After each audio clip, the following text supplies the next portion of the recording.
Boa noite, tudo bem? Hoje, mais uma vez, nós vamos estar aqui no nosso Papo Profundo, hoje com a oportunidade de estar aqui com a presença masculina. E vou aqui aceitar. Certo, vamos ver se vai dar tudo certo. Vamos aguardar. Olá. Aí, olá. Falei que hoje nós vamos estar com a presença masculina no Papo Profundo. Né? O Papo Profundo foi sempre dominado pela presença feminina e hoje vamos falar de profundidade com um homem, né? Masculino também pertence. Os masculinos pertencem, né? É verdade. E uma das feridas nossas das mulheres é deixar que os homens pertençam, né? E isso vai ser bem interessante hoje. Bom, E os homens gostaria que você se apresentasse. nesse sentido, né? Oi? Os homens também acabam sendo feridos nesse sentido também. No feminino que há dentro deles, eles não têm permissão para existir. E aí vira um ciclo vicioso que acaba gerando muitos problemas em relacionamentos, seja relacionamento amoroso, de família, pai com filho e etc. Infelizmente. Então tá, o pessoal está entrando aí. Jaice, seja bem-vinda. Elizabeth, seja bem-vinda. Deixa eu me apresentar um pouquinho, depois eu vou deixar o Boaz se apresentar. Bom, meu nome é Analita, sou filha, né, do seu Carlos e da dona Minervina. Eu gosto sempre de trazer os meus pais aqui, até para tomar a força que eles têm dentro de mim. E esse é o nosso. Toda quinta-feira eu estou aqui com um convidado, com uma convidada, falando de papo profundo. Da onde surgiu essa ideia de papo profundo? Passei no ano de 2020 por uma boa crise de identidade, uma crise existencial, na qual passei por um processo de cura, e eu entrei num contato com o meu vazio existencial, como eu falo. Quem me conhece bastante já me ouviu falar bastante sobre isso.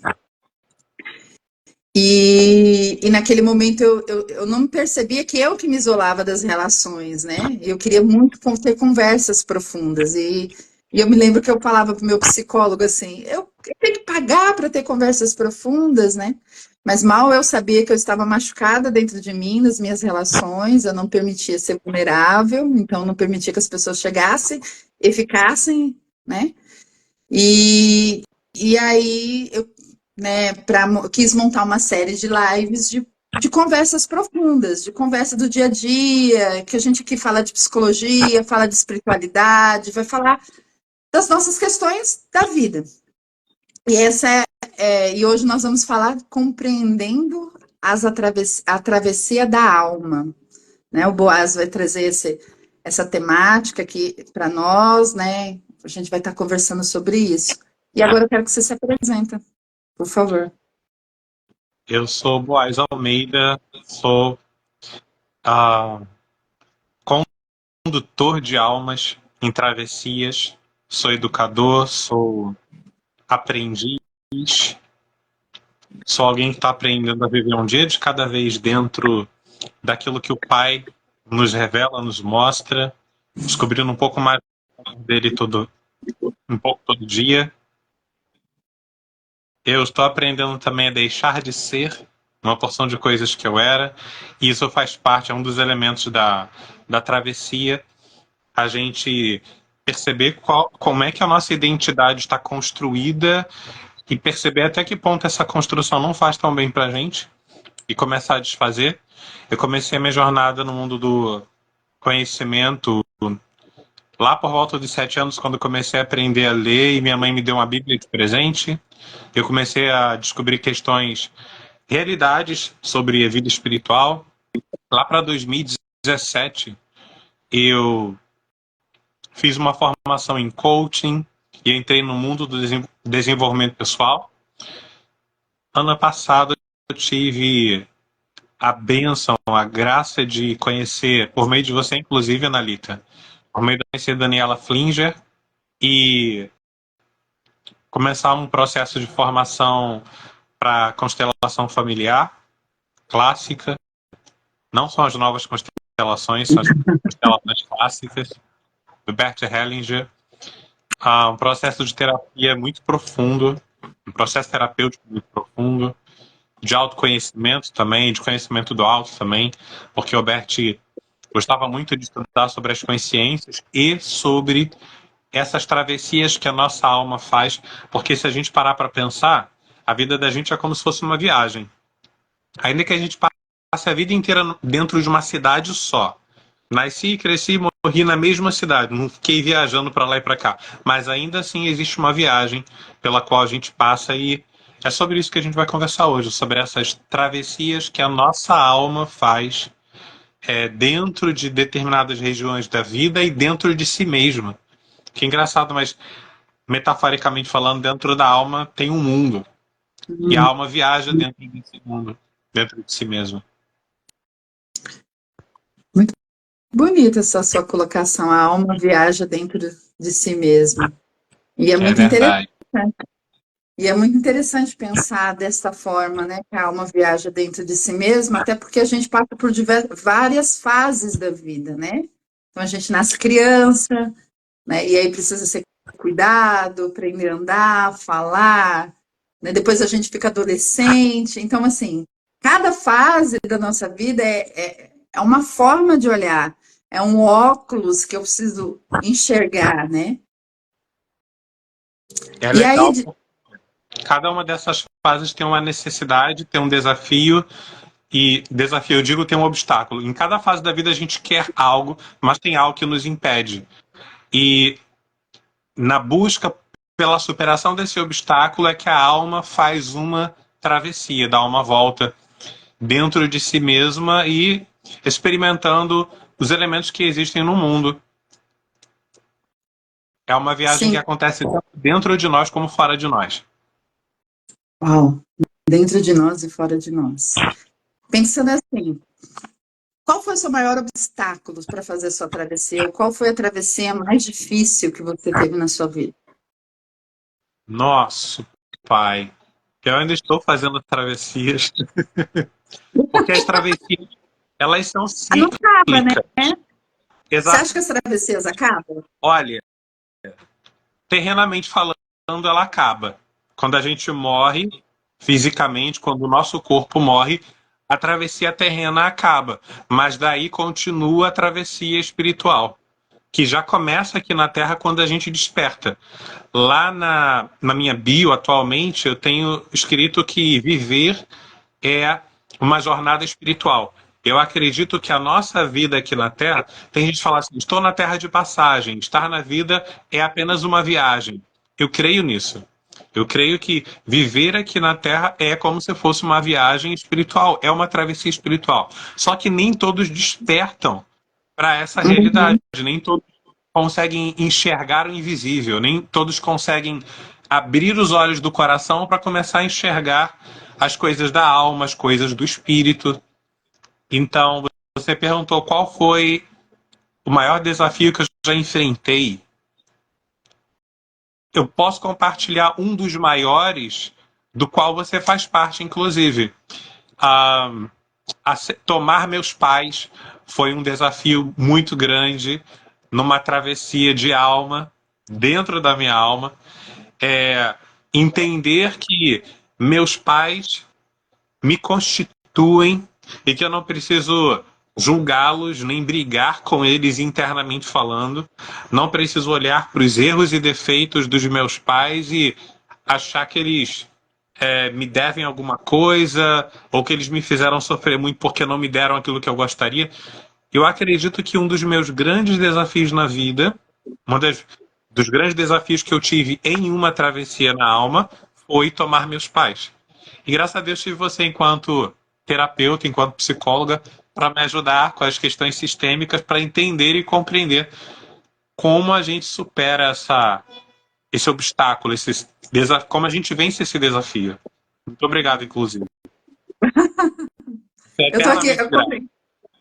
Enquanto você estava falando, eu comecei aqui a pensar nesse processo, né, de como fomos construindo esse processo de você tomar, primeiro sua mãe, né, que foi uma construção muito bonita, né, essa parte de você tomar sua mãe. Eu acho que eu fiz mais parte da construção de você tomar sua mãe, seu pai você fez sozinho.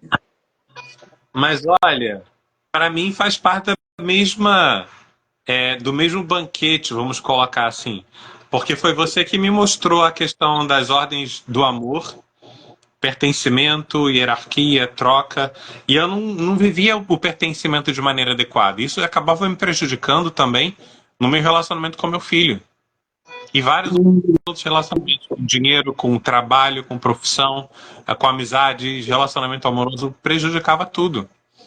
Porque se eu não reconheço meu pai e minha mãe enquanto as pessoas mais importantes da minha vida, aqueles que doaram a vida para mim, como é que eu vou me portar diante da vida?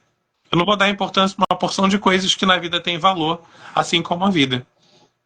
A vida tem valor assim como os nossos pais nos deram o valor que é a vida, e eles em si têm o seu valor. Enquanto a gente não reconhece o valor que eles têm, a gente fica vazio por dentro, pela metade. É como se a gente fosse para o meio do deserto, pro meio do deserto com uma garrafa d'água vazia. O destino é a morte.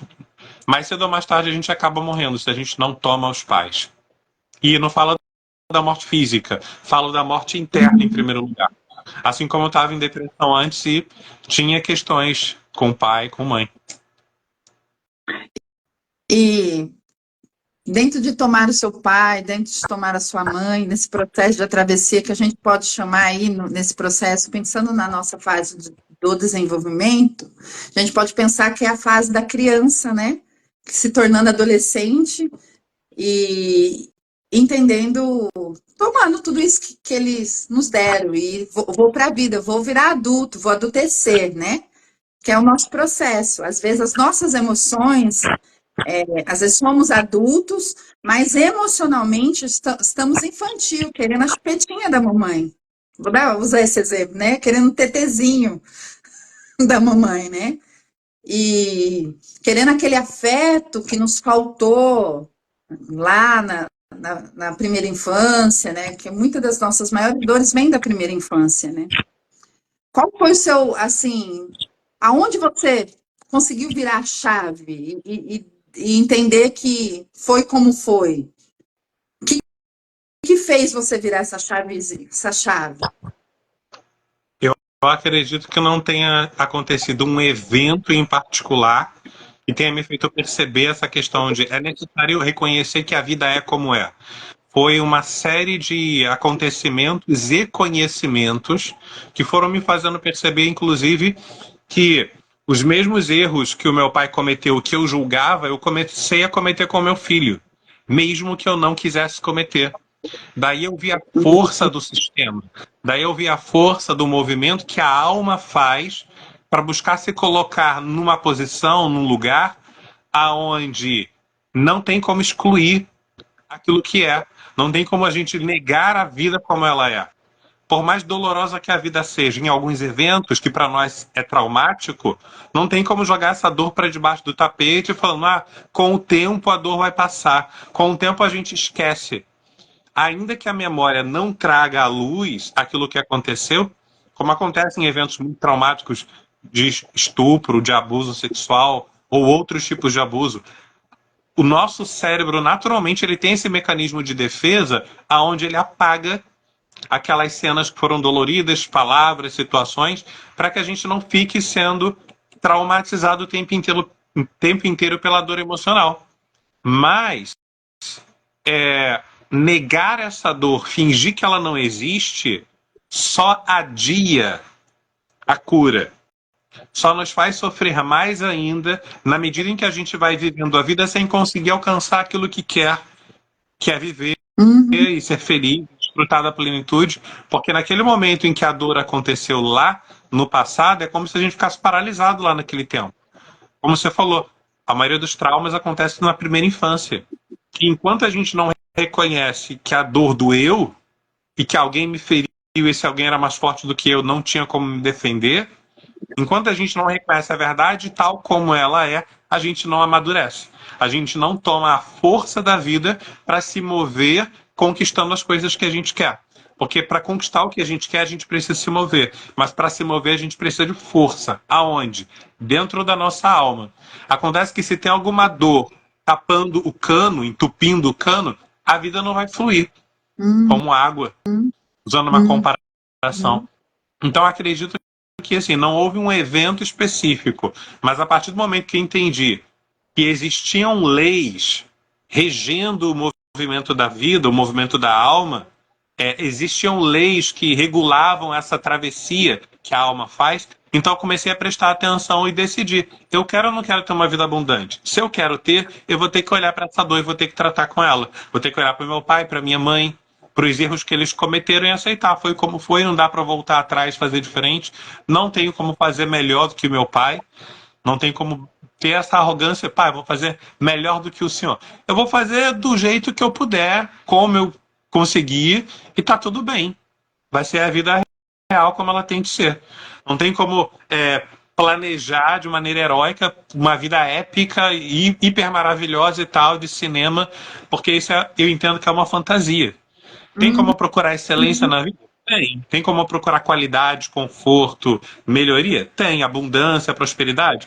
Tudo isso é possível dentro daquilo que é real, dentro daquilo que chega às minhas mãos, do que eu sou capaz de alcançar, de receber. Eu tenho acreditado assim. Hum.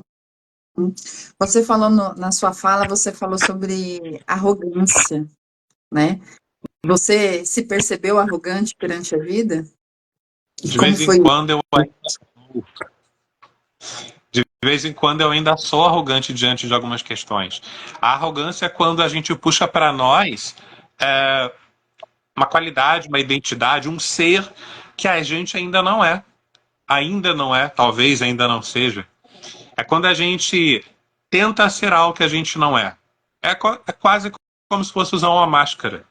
É querer ser de Uhum, um tamanho maior do que a gente é de verdade.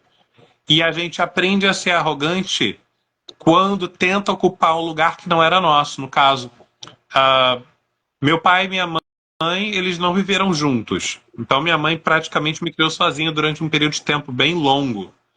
E já que ela não tinha meu pai para ajudar ela a tomar conta de mim, eu tentei ocupar o lugar do meu pai para tomar conta dela. Tentei ocupar o lugar do meu avô, cuidando da minha mãe como se ela fosse minha filha. E tudo isso é movimento de arrogância interna. É um movimento de amor tentar cuidar de quem a gente gosta? Sim, é. Só que é um amor que a gente chama de amor cego. Não é um amor uhum, com ordem. Não é eu tentar amar uhum, minha mãe como sendo filho dela, mas eu tentar me colocar no lugar do meu pai como se eu estivesse ali em par de igualdade com ela. E isso não é adequado. Está ferindo a ordem da hierarquia. Minha mãe é maior do que eu, sou menor do que ela, então devo ocupar meu devido lugar. Se eu tento me colocar num lugar inadequado, estou sendo arrogante. Aí a vida trava.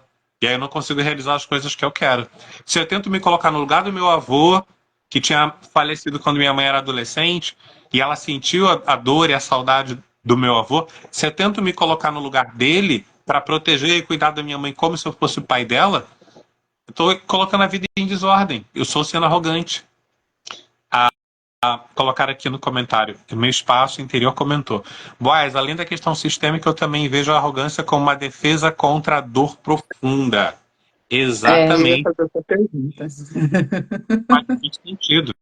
Quando a gente tenta jogar a dor para debaixo do tapete, é, como se ela fosse. Ah, isso aqui não é nada, não. Não tá doendo, não. Mas tá doendo. Nos, nos incapacita. A dor nos incapacita. Mas se a gente não reconhece isso nela, olha que legal. Espaço interior Ana Cláudia. Cláudia Guerra de Conquista. Maravilha. Que bom. Se a gente tenta fingir que a dor não existe, a gente está sendo arrogante. De fato, é uma defesa contra essa dor profunda que a nossa alma sente. E enquanto a gente não a reconhece, não encara ela de frente, ela acaba impossibilitando a nossa vida, infelizmente. Será que a gente poderia dizer, penso aqui agora, a gente pode discutir, começar um papo, né? A gente pode fazer isso crescer. não querer lidar com essa realidade, a arrogância surge quando eu me sinto impotente perante a circunstância. Faz sentido. Não faz? Sim. Porque para não lidar com a minha potência, eu me arrogo de algo que eu não tenho, ou que eu não sou, ou ocupo um lugar que não é meu, né? Para proteger o meu eu, né? Minha persona, meu falso self, né? E aí vai depender da teoria que cada um vai usar aí na psicologia. Mas assim, eu coloco a máscara, né? Uma máscara, porque eu não dou conta de lidar com a impotência, vamos lá, com a impotência de falta do pai, né? Eu falo falta do pai sempre, gente, porque é algo que para mim foi muito trabalhado, né? E aí eu visto essa máscara, eu visto eu me arrogo de um poder, de um lugar, porque eu não dou conta de ficar naquele lugar, no meu lugar. Porque ficar no meu lugar eu vou me sentir impotente.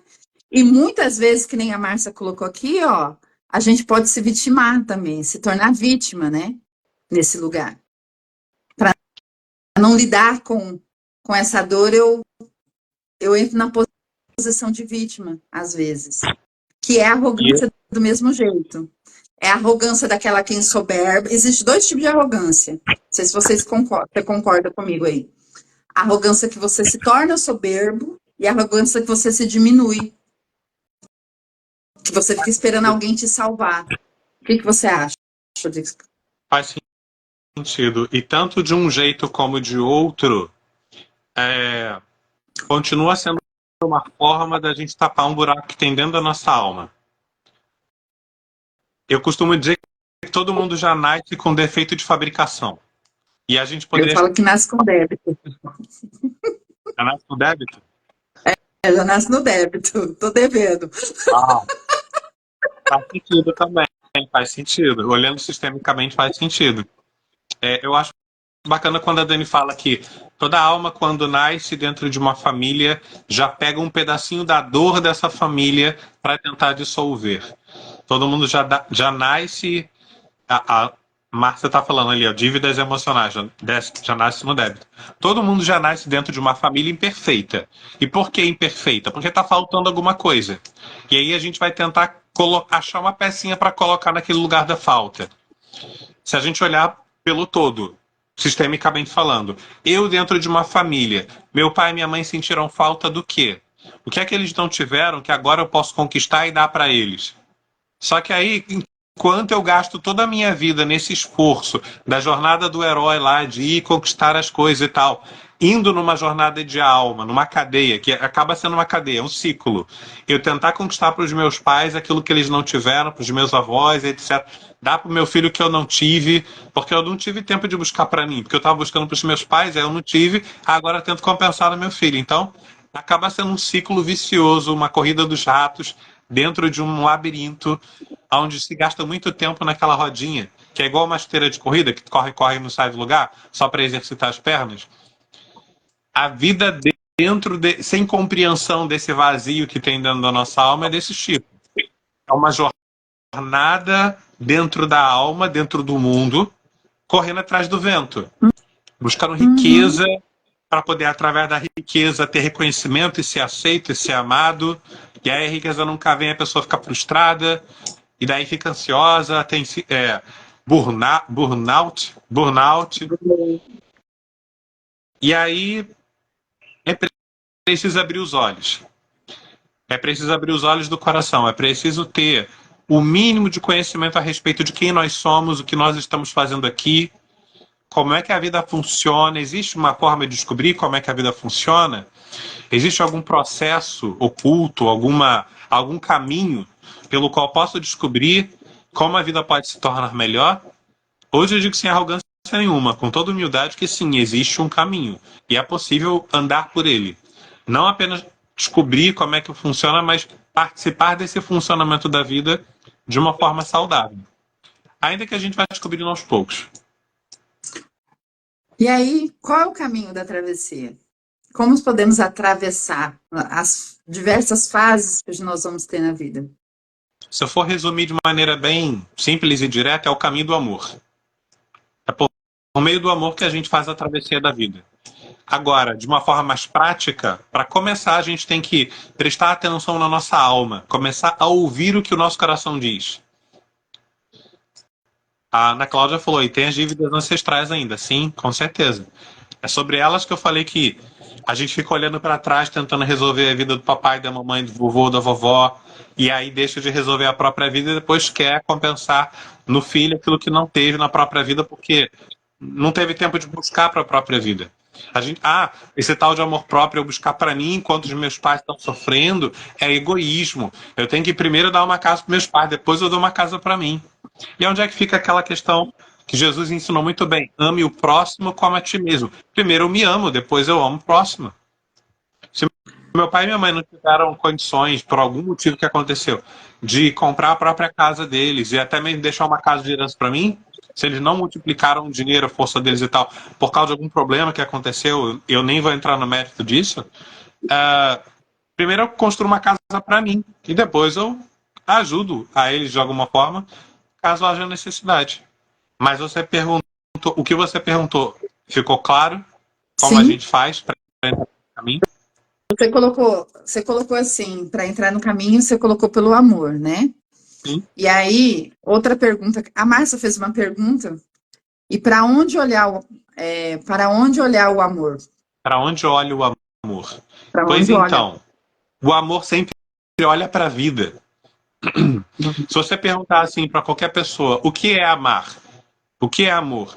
Cada pessoa vai responder de acordo com a sua própria vivência, de acordo com a sua própria realidade. Agora, esse amor que a pessoa vai declarar, vai demonstrar, sempre aponta para algo de prazer, algo que gera afeto, acolhimento, que gera vida, de alguma forma. Algumas pessoas vão falar, para mim amar é abraçar as pessoas que eu amo, é fazer carinho. Para outras pessoas, amar é incentivar, é dar palavra de apoio, elogio. Para outras pessoas, amar é cuidar, é prestar algum tipo de serviço, cuidar de alguma forma. Inclusive, tem um livro muito bacana sobre isso, chamado As 5 Linguagens do Amor, onde fala que o amor se manifesta de maneiras diferenciadas. Mas vai além disso. O Uhum, amor, eu entendo que o amor é aquilo que é todo o movimento que nós fazemos para fazer com que a vida seja manifestada, se mantenha. Por exemplo, existe um provérbio que fala o seguinte: se o teu inimigo tem fome, dá-lhe de comer. Se ele tem sede, dá-lhe de beber. Mas é o meu inimigo, mas é um ser humano. Assim como você é um ser humano que também é criatura de Deus. Então, quando a gente começa a andar nesse caminho do amor de uma maneira mais ampla, a gente percebe que todas as pessoas que estão vivas porque existe um propósito maior, existe uma importância. Ainda que talvez a pessoa não dê importância para a própria vida e tente me atacar, me ofender de alguma forma, se colocando na posição de meu inimigo. É a pessoa que está nas trevas, está ignorante. O nível de consciência dela ainda está muito baixo. Está de olhos fechados, vendada, um balde na cabeça, andando no escuro, dando cabeçada e tentando chutar os outros. É uma pessoa que está precisando de ajuda. uhum. É, eu me lembrei aqui, eu não sei se eu vou conseguir citar a frase correta, tá? Vocês aí, amante do Bert, pode me corrigir. Mas, se eu não me engano, o Bert fala que que a melhor terapia é o amor, porque o amor cura tudo. Ah, É uma questão assim, eu peguei só, eu não tenho a frase agora que, mas tu né, eu pegou a não tenho essência. nada para peguei a essência, e eu não tenho nada aqui para dar um Google, né? O Google resolve. A Mas Márcia Bert fala falou, sobre isso.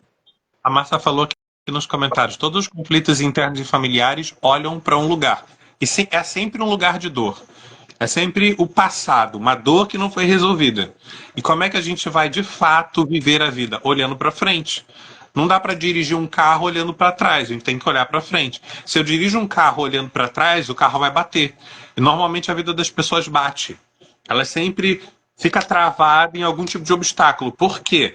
Porque a pessoa está olhando para trás, tentando resolver um problema que era do outro, de outra pessoa. Daí não olha para os Tomando. próprios desafios que a vida tem no hoje, no agora. E acredito que o grande desafio de fazer essa travessia olhando para o amor Quando você fala que o amor olha para a vida, a gente precisa entender que atrás de nós, o passado é a morte, porque o passado não tem como se mudar, ele já foi, né? Então vamos pensar no simbolismo da morte, né? Simbolicamente, quem morre não volta mais, né? Eu só tenho as lembranças daquela pessoa. Eu não tenho como viver com ela de novo, né? E a vida, ela é viva e ela é um mar de possibilidade. E o que acontece muitas vezes no nosso processo de travessia, não sei se isso acontece contigo também, mas isso acontece comigo, é que por conhecer o passado, a nossa alma acha que vai acontecer isso no presente. Então, eu tomo o passado como referência para minha. E aí, por tomar o passado como referência, muitas vezes eu fico paralisado, porque eu não consigo lidar com a minha frustração do passado, com o meu medo do passado, com a minha culpa do passado, né? E aí eu, perante uma situação nova, eu paraliso e não consigo me expor ao novo, porque o novo é desconhecido. Faz sentido aí para você? Você percebe isso em você? O novo assusta a alma que está acostumada com as coisas do passado. A alma tem referências só naquilo que estava no passado.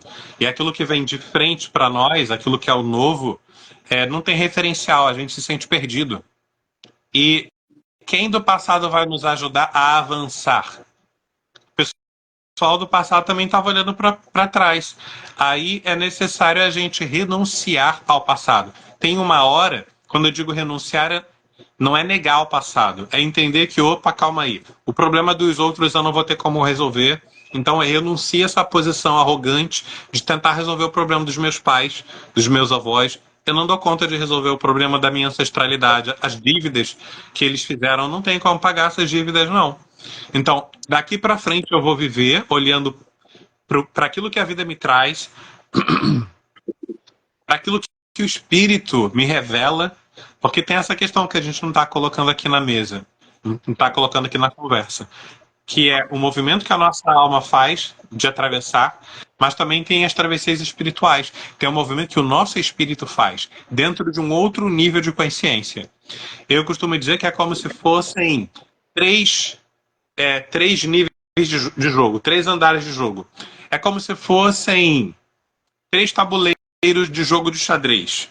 No primeiro tabuleiro, eu trabalho comigo mesmo, nível de consciência pessoal. É eu e eu mesmo, meu ego, as minhas emoções, meus sentimentos, os problemas da minha vida, o meu umbigo, as minhas questões. Até o momento que eu amadureço um pouquinho e vou para o segundo tabuleiro. Lá eu entendo que não é só eu. É o nós. É o eu, meu pai, minha mãe, meu avô, minha avó, minha ancestralidade, minha família. Então, o que aconteceu com a minha família afetou minha vida pessoal. Muitos problemas que eu acho que são meus, na verdade, são problemas que eu herdei da minha família e estou reproduzindo. Por lealdade, eu vou reproduzir o problema deles para tentar amenizar a dor que eles tiveram e tal, porque eu faço parte dessa família, eu pertenço a essa família. Então, por amor, eu vou num processo de empatia invisível não, empatia, como posso dizer? Inconsciente. Amor inconsciente. O amor cego é amor inconsciente. Num ato de empatia inconsciente, eu vou me colocar no lugar de alguns familiares meus que sofreram determinadas situações e tal. Aí meus olhos enxergam. E, opa, nesse segundo tabuleiro, na consciência ancestral, na consciência de grupo, do nós, eu percebo que não era só o meu problema, era o problema do papai, da mamãe, e já estava se repetindo algumas gerações.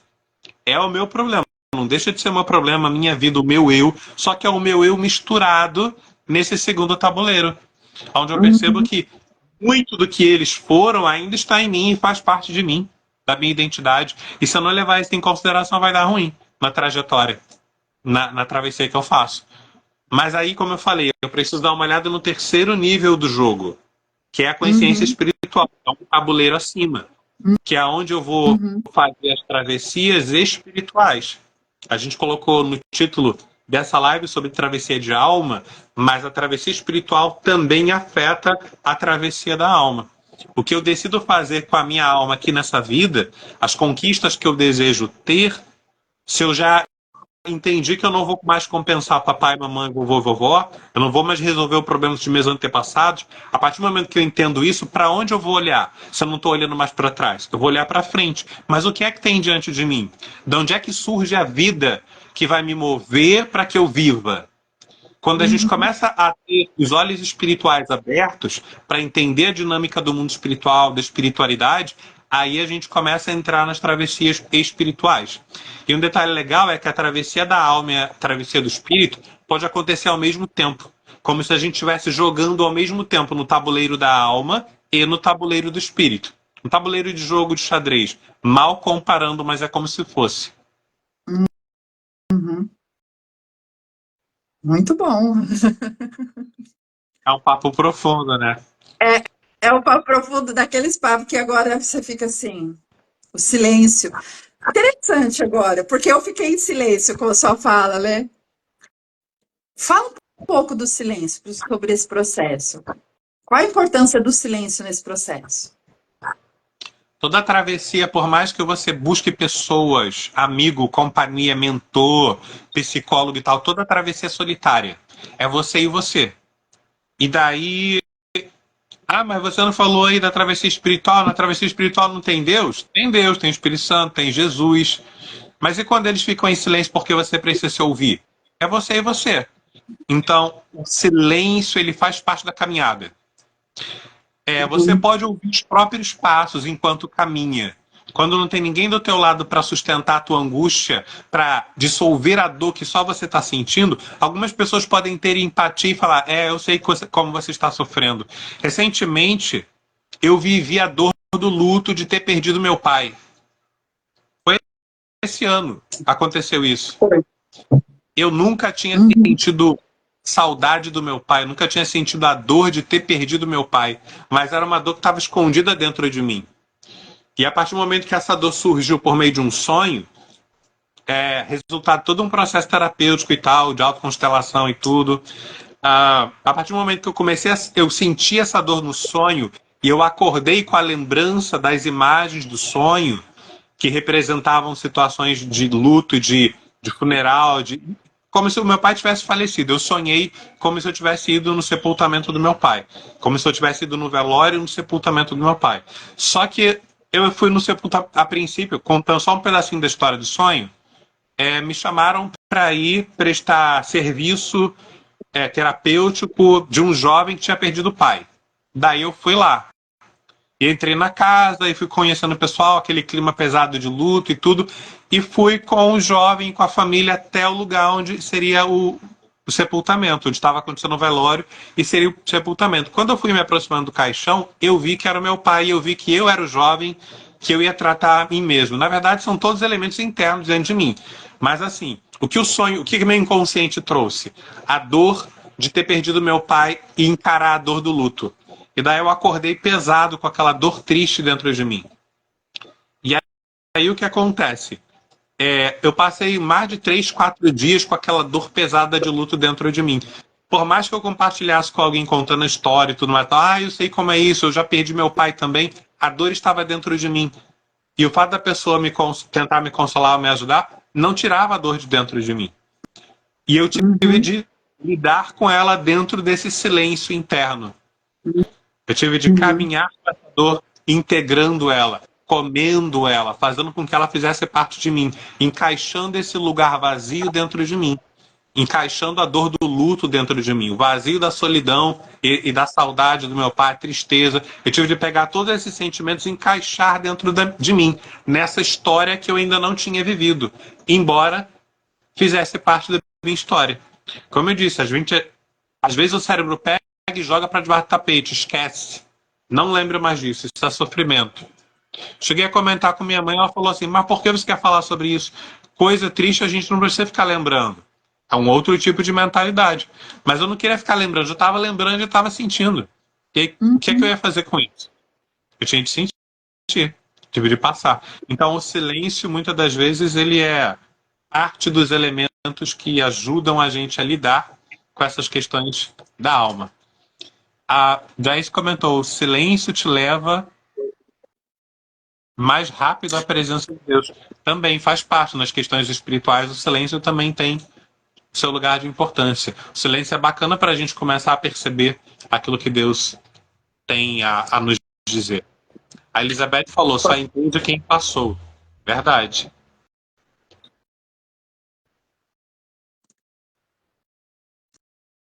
Ó, conhecer o caminho não é o mesmo que percorrer. Sabemos da dor, mas não é possível sentir a dor do outro. Não. É interessante essa questão, né? Porque eu posso saber até, eu, às vezes, como psicólogo, como terapeuta, às vezes eu sei quais são os nomes, qual é o nome daquela dor daquela pessoa, como ela tá, eu sei simbolizar tudo, mas o sentir é dela, né? O sentir ele é nosso, de cada um. Por isso que esse processo, como o Boaz colocou, ele é solitário. Solitário é assim, eu preciso suportar a angústia de estar sozinho perante a minha dor, né? Perante a minha frustração. Eu acho que essa é a nossa, uma das maiores dificuldades, né, Boaz, de vivenciar isso, esse processo de luto solitário. E às vezes é um luto por quem a gente era e não é mais. No nosso processo de trocar de identidade, porque a travessia da alma é uma troca de identidade. Como você falou num determinado momento da nossa conversa, a gente se torna adulto. Para uma criança se tornar adulta, ela tem que deixar a identidade de criança e tomar posse da identidade de adulto. É como se fosse trocar uma roupa. Trocar de identidade, deixar de ser criança para se tornar adulto, é como trocar de roupa. Eu tiro aquelas roupas pequenas, porque o meu corpo está crescendo, e eu vou vestir roupas novas de um corpo maior. Porque a consciência expandiu, a alma cresceu, ela conseguiu colocar para dentro dela a dor que antes ela negava. Eu negava uma dor por causa de um trauma, etc e tal, aquilo estava travancando a minha vida. Ah, então quer dizer que para desatravancar a minha vida eu vou ter que olhar para a dor, para o sofrimento, eu vou ter que encarar que meu pai e minha mãe não foram os melhores pais do mundo, que podem ter sido até abusivos? Você vai ter que olhar para isso. Adulto olha para a vida como ela é, reconhece as coisas como elas são. E daí, desse processo de pegar essa dor toda, essa realidade, e colocar dentro de mim, a consciência expande. Eu não coloco de qualquer maneira, não. Tem que ir encaixando, reconhecendo que aquilo é o que é. Eu nem tenho como aceitar aquilo. Eu encaixo, eu integro. É o que é. Não tem como julgar o que aconteceu. Aconteceu, bom, tá aqui dentro de mim. E aí, quando a gente coloca dentro da gente, a nossa identidade, ela cresce, ela se expande, ela floresce. Começa a dar frutos de amadurecimento.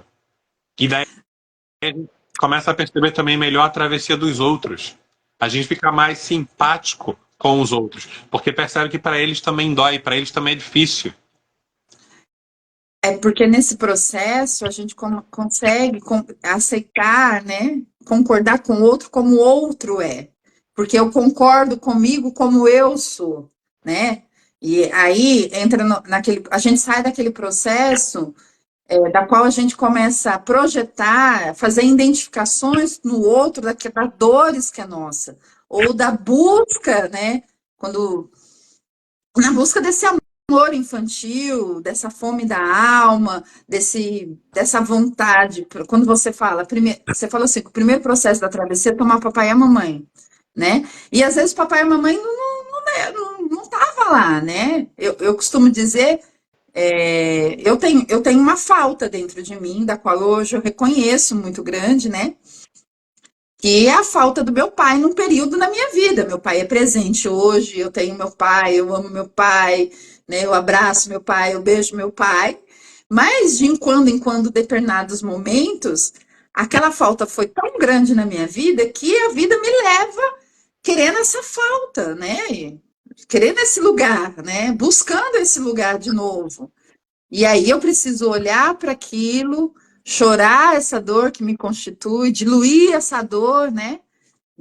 eu diluir essa dor para que eu possa ganhar força, porque quando eu diluo ela, eu ganho força para me tomar decisão. Gente, caiu. E aí eu tô voltando aqui, deixa eu esperar ver aqui se entra, né? Deixa eu dar uma. Deixa eu ver se ele volta aqui.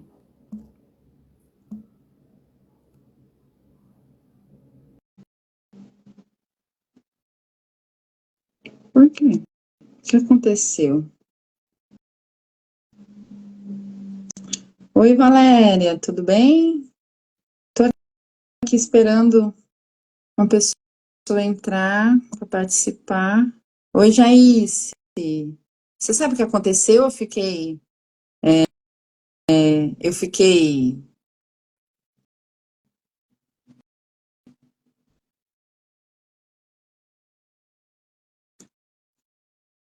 Senta. Não vi.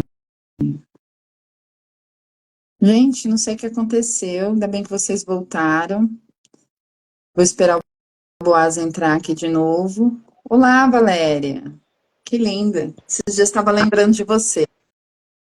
Deu Viu, Valéria? uma firme. Deu uma travada. E aí eu fiquei aqui, eu não sabia se ia voltar ou não, e fiquei esperando, mas aí eu falei, vamos reiniciar.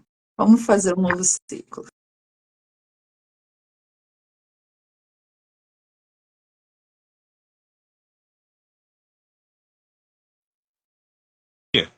Voltou.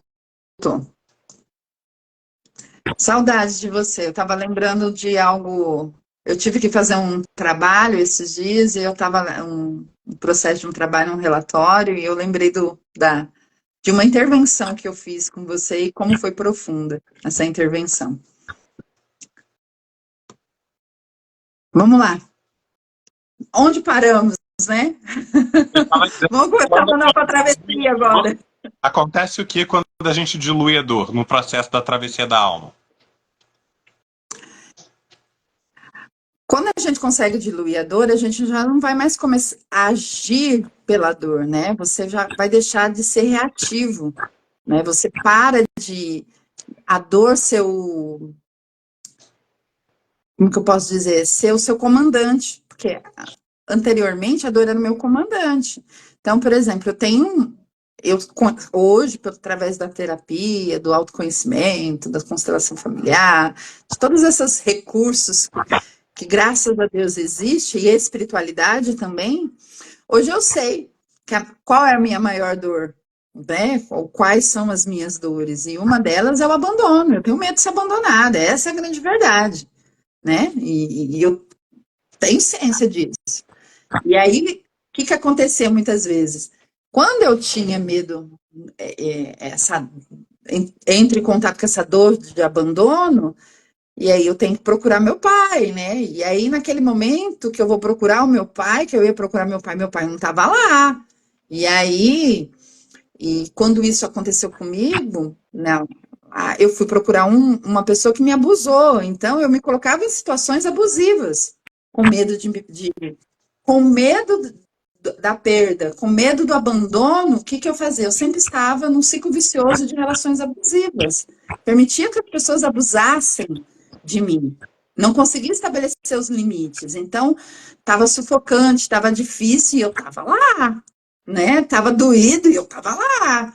E eu não. Porque acaba sendo um movimento da própria alma humana, né? É uma tendência da alma buscar se vincular com aquilo que ela conhece, que de alguma forma pode trazer algum tipo de alívio para a dor que sente.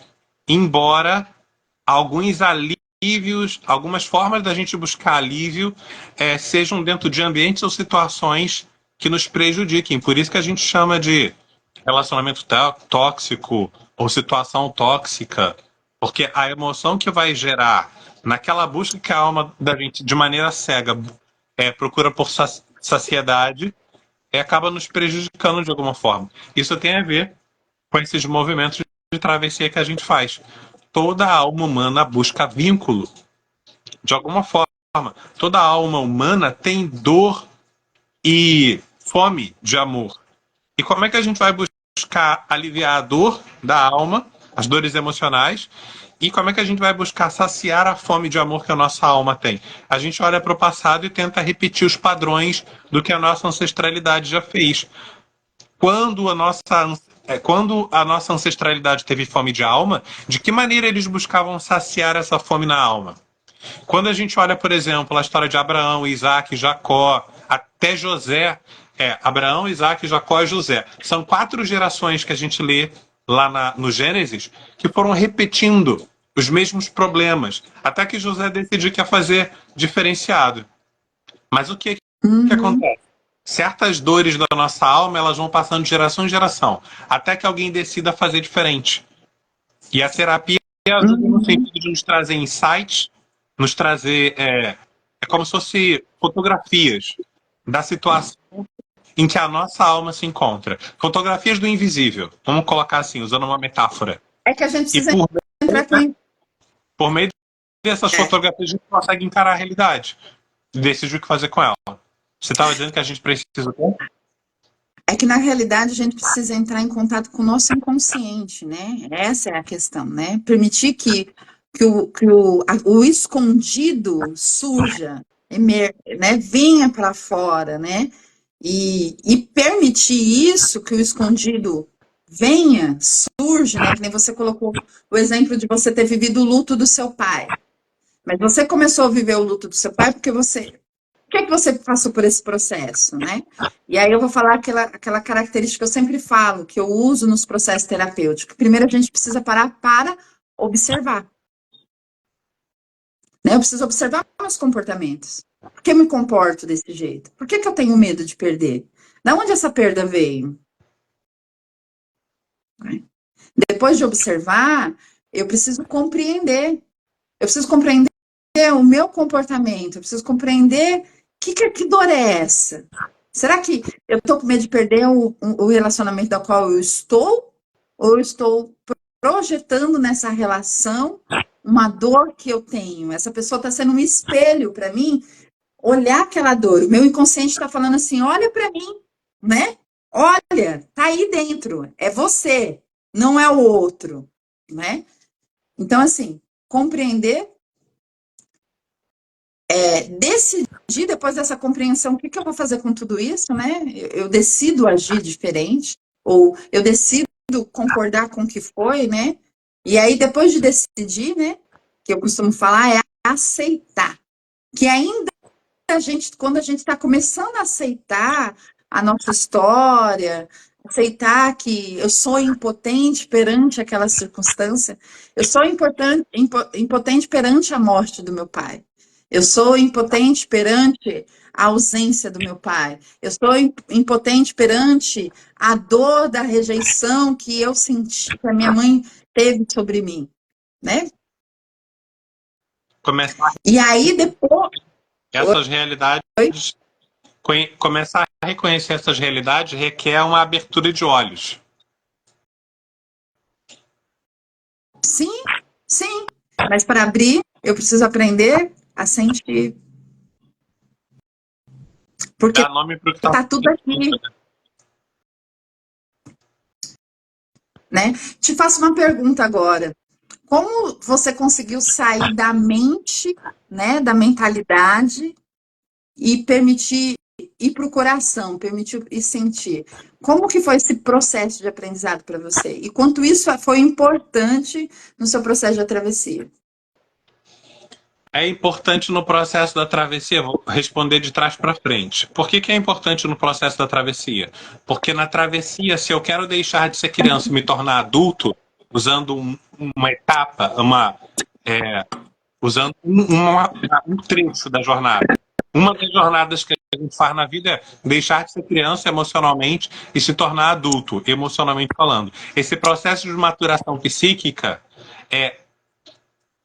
para eu deixar de ser criança e me tornar adulto, eu preciso compreender que eu preciso ser uma pessoa inteira. E uma pessoa inteira não é só uma pessoa que pensa, é uma pessoa que pensa e é uma pessoa que sente. Então, o pensar e o sentir precisam entrar em harmonia. Eu preciso pensar e sentir na sua devida proporção.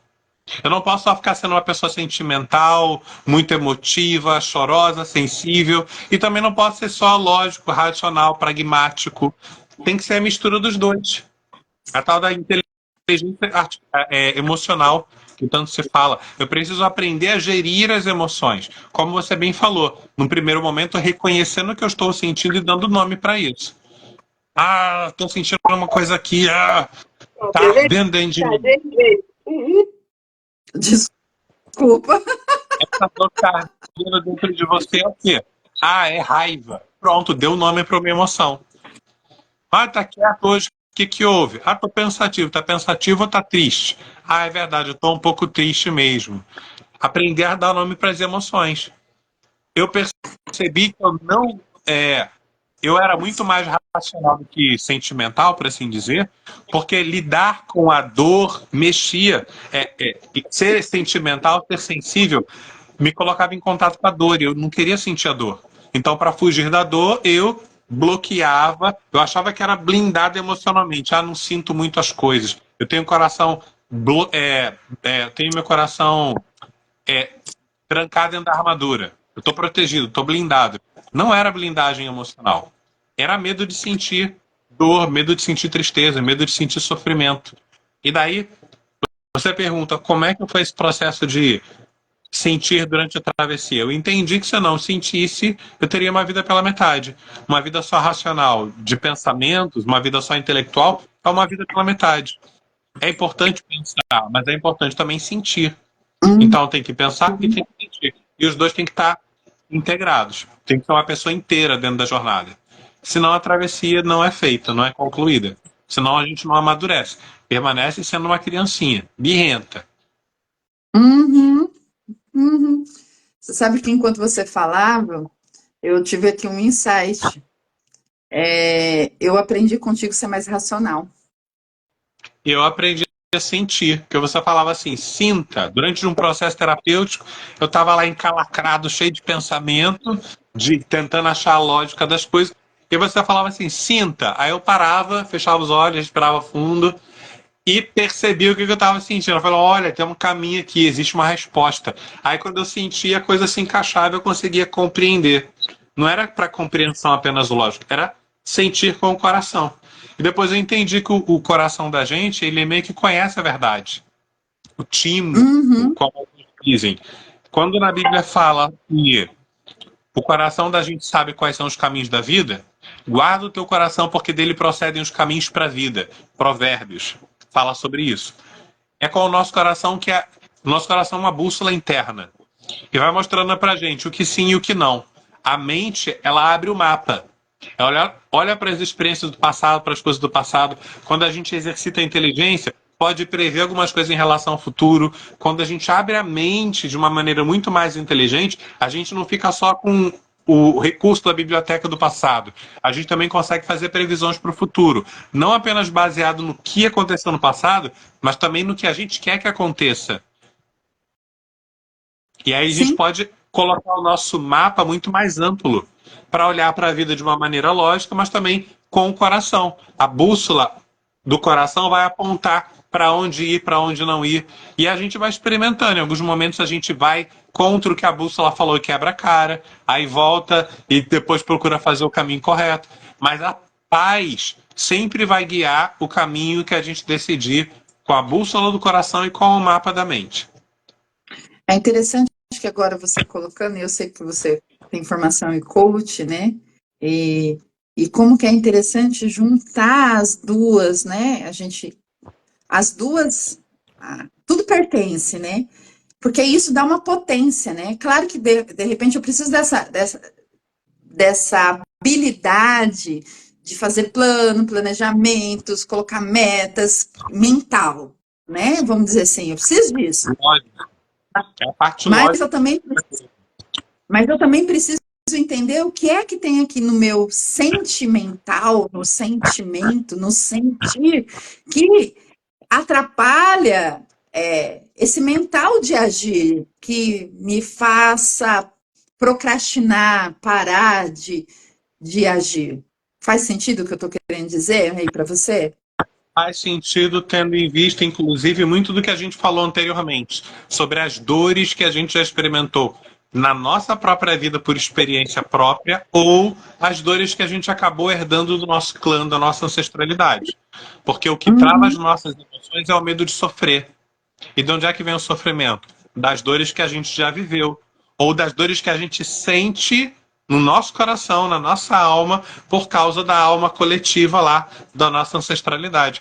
Antigamente eu não conseguia compreender, por exemplo, que a minha alma não é só minha, é minha e da minha ancestralidade. Eu entendia que a minha alma era só um copo d'água, cheio d'água. Estou eu aqui, um copo cheio d'água. A água que está ali dentro do copo é a minha alma. Eu achava que era só isso, individual. Eu, um copo, e a minha alma? A água dentro do copo. Depois eu compreendi que essa água dentro do copo, na verdade, está dentro de uma bacia, cheia de copos. E a bacia está cheia d'água. Então imagina uma bacia cheia d'água. E dentro dela tem muitos copos. Eis aí, nós dentro da nossa ancestralidade, junto com a nossa ancestralidade. Eu sou um copo individual? Tenho minha consciência individual? Sim, é um copo. E está cheio d'água. Só que essa água está dentro de uma bacia. E essa água dentro da bacia enche todos os copos. E quem são os outros os copos? Papai, mamãe, vovô, vovó e toda a ancestralidade que vem antes de mim. Toda a família. Então a alma não é só minha, a água não é só minha. A água é minha porque está dentro do copo. Mas ela é minha fazendo parte da bacia inteira que está dentro de todos os outros copos. Seria arrogância de achar que eu sou o mais importante de todos e é um copo isolado que veio da onde? Veio de algum lugar. Quem eu sou veio de algum lugar. Pai e mãe. A gente falou que esse processo de tomar pai e mãe é muito importante na jornada da travessia de alma. Só que ninguém começa tomando pai e mãe. A gente começa pelos problemas que a gente quer resolver.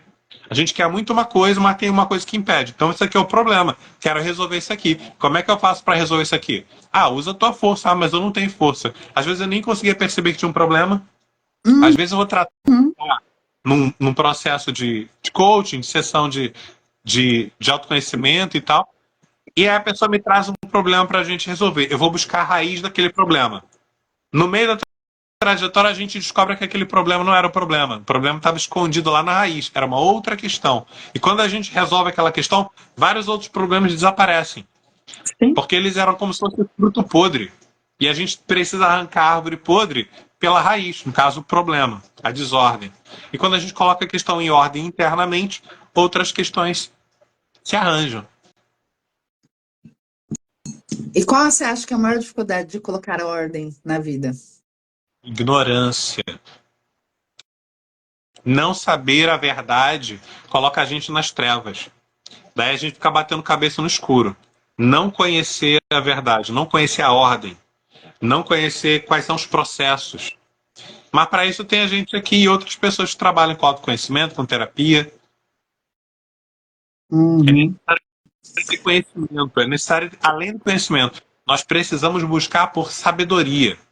Tanto a sabedoria dos homens, terrena, como a sabedoria espiritual, aquela que vem direto do Criador.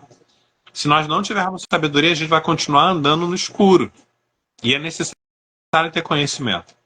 Senão a travessia não acontece.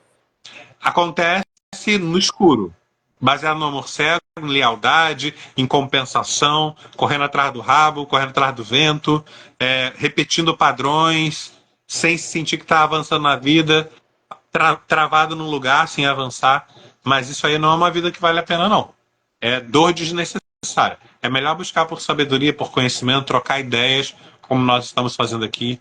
Assim a gente cresce melhor. É isso. É sobre isso. Profundo, né? Tem bastante assunto para a gente pensar de hoje para amanhã. Nossa, tô aqui assim. Minha mente está aqui viajando, passeando nesse oceano que somos nós. A Márcia perguntou como acelerar o processo na travessia do deserto. Interessante. Uau. Todo mundo quer fazer rápido. Passa pela dor o mais rápido possível. Passa pela dificuldade o mais rápido possível. Eu não acredito que tem como acelerar o processo. Cada pessoa tem um tempo. Não existe um tempo X para viver um determinado processo. Cada pessoa decide Uns demoram 40 anos. 40 é um número bom. Pode ser 40 dias também. Algumas pessoas vivem processos de 40 dias. Para o judeu, o número 40 é um número de transformação. Pode ser 40 dias, pode ser 40 meses, pode ser 40 anos, como se falou. Pode ser 40 semanas, mas pode não ser Mas 40 também, não tem um número fixo. Depende do quanto que a gente decide aceitar uhum, entrar no jogo ou não, fazer a travessia ou não. Eu decidi deixar meu coração aberto e sentir tudo que viesse da vida.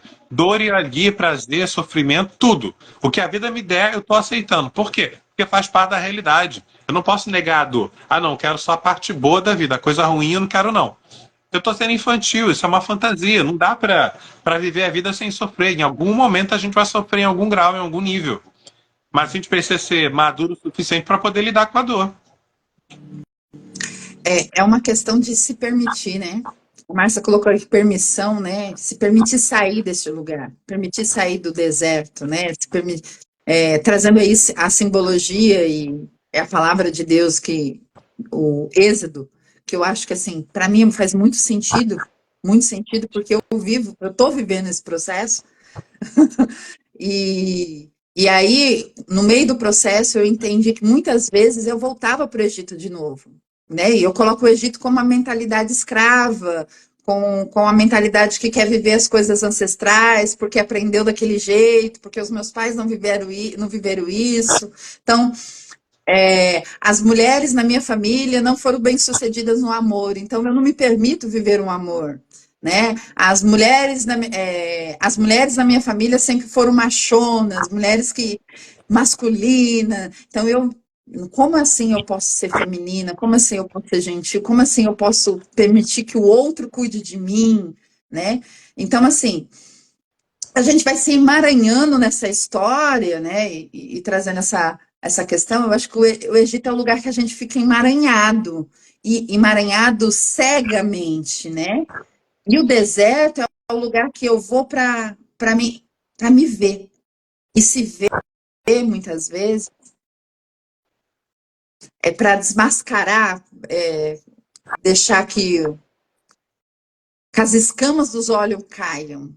E aí, a hora que a escama do olho cai, que eu me É interessante, percebo. é interessante essa colocação que você faz, usando a história do povo hebreu saindo do Egito, povo de Israel, né? Saindo do Egito, indo para a Terra Prometida, passando pelo deserto. Essas três fases de estar escravo, sair da escravidão, passar pelo deserto e viver uma vida livre. Essas etapas aqui fazem parte de processos de travessias na alma.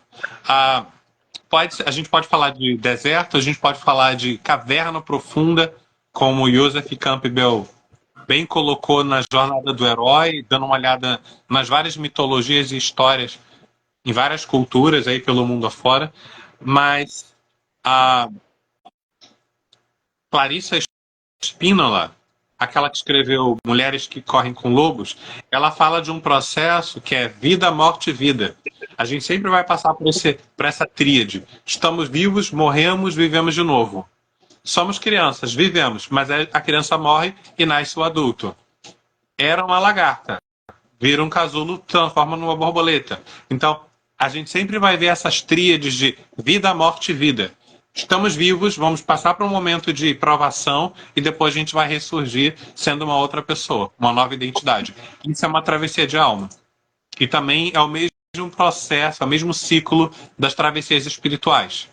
A gente também não tem como fugir do deserto. Ainda bem que a Márcia perguntou como é que a gente pode acelerar o processo. Porque se ela perguntasse assim, tem como fugir do deserto? Não tem como fugir. Todo vai passar por ele, de um jeito ou de outro. Acelerar o processo seria remir o tempo na questão espiritual, né? Mas para remir o tempo a gente tem que se tornar uma nova criatura. Não dá para diminuir o tempo de determinados processos sem se tornar uma nova criatura. A gente tem que estar lá naquele terceiro nível do tabuleiro que eu falei. Precisamos sair da consciência pessoal, passar por ela, né? Passar pela consciência ancestral e adentrar a consciência espiritual. A gente só adentra na consciência espiritual acompanhado. Não dá para entrar sozinho. E aí, quem nos leva para a consciência espiritual é Cristo. Uhum. Ah, tem como acessar de outras formas, só seguindo o que ele falou, mesmo que tu não saiba que tu tá fazendo aquilo que ele disse. Tem pessoas que seguem a Cristo e não sabem que estão seguindo, porque seguem determinados princípios, tem determinados valores que são espirituais, mas aí a pessoa às vezes nem sabe disso, por questões religiosas e tal, filosóficas, mas só dá para remir o tempo tendo uma alma regenerada. Só dá para remir o tempo estando numa consciência espiritual. De fato, adentrando nessa dimensão espiritual, onde o tempo que a gente está acostumado a conhecer se dissolve naquilo que a gente chama de eternidade, que não tem começo, nem meio, nem fim. Então, podemos dizer que o processo da travessia, ele vai começar nas minhas questões mentais. Ou emocionais, dependendo da sua tendência. Tem alma que é mais emocional, tem alma que é mais mental. Dependendo do estilo da alma, por assim dizer, ela vai começar ou pela mente ou pelas emoções. Né? Aí eu vou para o profundo da minha... Eu vou passar, né? Passei aqui emoções e mente, né? Saio da... Eu acho que eu vou usar... Eu acho que é algo que vai ficar muito interessante agora. Acabei de construir esse conhecimento, ver se faz sentido. Eu vou deixar de me defender, usar os mecanismos de defesa, como Freud traz, alguns teóricos da psicologia traz. Eu saio da defesa, porque eu saio do mecanismo de defesa, eu tiro... Para perceber que estava se defendendo, que antes a gente nem sabe disso. Tem resistência, tem gente que nem sabe disso. Vai vivendo no piloto automático com o olhinho fechado. Aí, beleza. Racionalização, crença limitante. Aí isso vai entrar tudo isso, né? Crença limitante, racionalização, fuga, aí vai ser a teoria que a gente vai usar que vai fazer isso. Eu saio da defesa, saio da infantilidade, né? Saio da criança que olha só para dor. E aí eu vou olhar assim, bom, eu sou constituído de dor. Eu sou constituído de dor. E aí eu vou ter que olhar para essa dor que me constitui. Quem são essas dores? Para que essa dor está aqui? Sai da vítima e para de ficar julgando os outros que fulano de tal fez isso comigo. De alguma forma a gente permitiu que fulano de tal fizesse com a gente. Aí tem pessoas que falam assim, mas você não pode culpabilizar a vítima, porque alguém de fato abusou da vítima de alguma forma. É verdade, aconteceu. Só que é um processo dinâmico. Se teve um abusador, teve uma vítima, teve um abusador, e entre eles houve algum tipo de relação. E aí, o que acontece com essa vítima? Ela vai ficar eternamente nessa dor, como você está falando aí? Não, ela vai entender que, calma aí, eu tenho uma dor, agora o que eu vou fazer com essa dor? Que o abusador não vai vir aqui pedir desculpa e perdão, e eu gostaria de restaurar você. Não vai acontecer isso. Mas aí, o que eu vou fazer com a dor? O que eu vou fazer com a vida que fizeram comigo? Quando eu olho para a dor, ela se dissipa. Eu gosto muito, Márcia, de usar uma questão da dor, quando eu penso na dor e você diluir no suco. Hoje em dia eu penso assim, dor, oi, raiva, eu vou lá e mexo ela, assim, vou mexendo. Porque você tem que mexer para sair, né? Você vai fazer um suco, você tem que mexer bem para dissolver tudo aquilo. E aí, nesse mexer, eu vou dando lugar, eu vou colocando ordem, eu vou incluindo quem tem que incluir, eu vou me autorresponsabilizando, eu separo o que é meu, o que é do outro, eu sinto a minha impotência. Essa metáfora é interessante. Eu acho que eu sou mais bruto nesse sentido. Eu entendo que a dor é como masculino, devo ser mais bruto nesse sentido. Eu entendo a questão da dissolver a dor, faz muito sentido. Eu entendo que faz parte desse processo de integrar ela dentro de nós. Agora, eu promovo a integração de uma maneira mais bruta. Eu materializo a dor num objeto e pego esse objeto e coloco na estante, como parte da minha história. Então, dentro de mim é como se tivesse um museu, com várias fases da vida e várias dores estão lá dentro da prateleira. Eu olho para aquela dor, nossa, eu lembro quando aconteceu aquilo ali. Só que eu não sinto mais ela. Tirei ela de mim, materializei no objeto e coloquei lá na estante. Tu já foi em algumas igrejas católicas lá do interiorzão, inclusive no Nordeste tem muito disso, que o pessoal leva pé de cera, mão de cera, cabeça de cera. São partes do corpo que representam uma área dela que estava com uma certa enfermidade. Aí ela faz uma promessa, tal, recebe a cura e leva lá aquele objetozinho para representar. Tu entra numa casa dessa, é a sala dos milagres. Tem algumas igrejas que tem isso. Lá pro interiorzão tem disso. Igreja católica. Sala dos milagres. Aí tu vê aquela montoeira de pé, de mão, de cabeça, de coração, de vários órgãos do corpo. Representando o quê? Uma dor que a pessoa tinha. E ela pegou a dor e colocou lá, falou, ó, eu já tive essa dor, mas agora tô curado, agradeço lá o santo tal que me deu a cura, e etc. Você sabe que... Cheio de...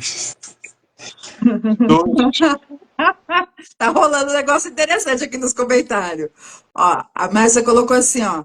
Eu ia quebrar objeto. Aí,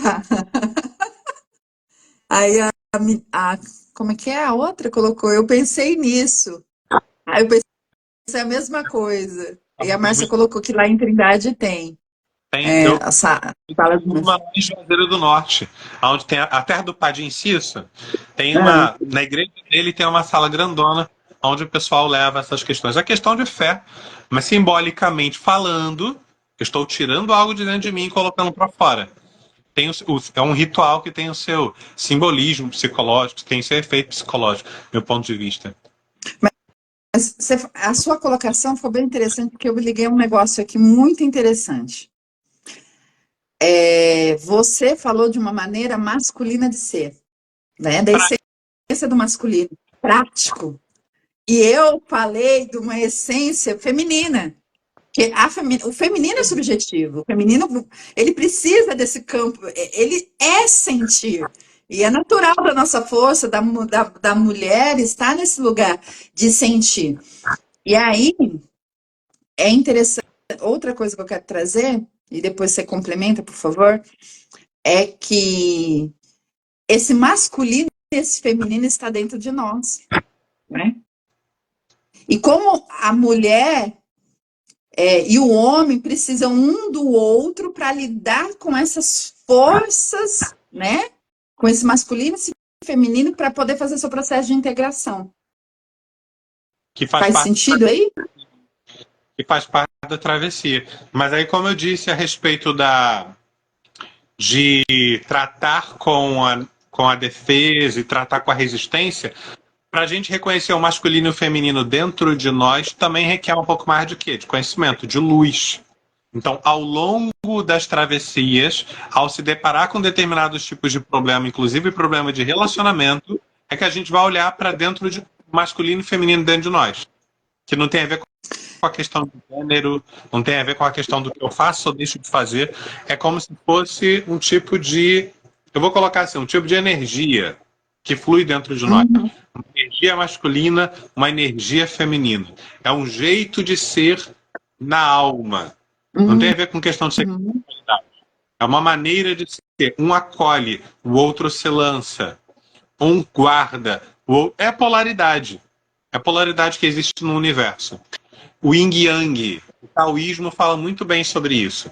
Sobre o quente e o frio, o veloz e o lento, essas polaridades, essas contrariedades dentro de nós podem ser representadas pelo que a gente chama de masculino e feminino.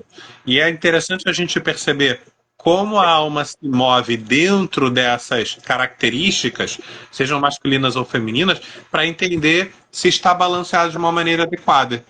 E quando fala balanceado de uma maneira adequada, é de uma maneira que promova bons relacionamentos da gente com a gente mesmo, da gente com as pessoas.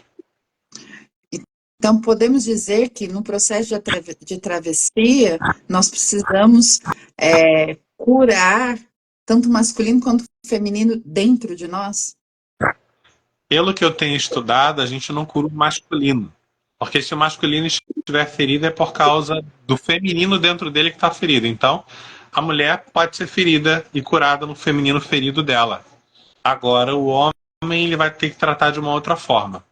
Agora, de um jeito ou de outro, ambos podem estar curando a si mesmos, inclusive por meio de relacionamento entre as pessoas, dentro das suas próprias almas. Independente se é masculino ou feminino, nós precisamos trazer cura para nossa alma, porque existem feridas dentro de nós. Aonde a gente Sim. não consegue avançar e sentir dor, existe uma ferida. Se não olharmos para essa ferida, a gente não vai avançar na vida. Não vai desfrutar da plenitude que a vida tem para oferecer. Não vai conseguir desfrutar do prazer, da alegria, de uma forma plena. E é possível. Se é possível, bora lá. Vamos buscar a cura. Então, talvez a palavra correta seria integrar tanto masculino quanto feminino dentro de cada um de nós. É como se houvesse um casamento dentro de nós, entendeu? Como se eu me casasse com dentro internamente. E esse é o processo de identidade, né? Quando eu me integro. E aí eu integro o masculino com o meu feminino. E aí essa possibilidade, essa integração vai me dar a possibilidade de eu me integrar para as relações, seja ela profissional, seja ela amorosa, porque eu vou permitir ser vulnerável, porque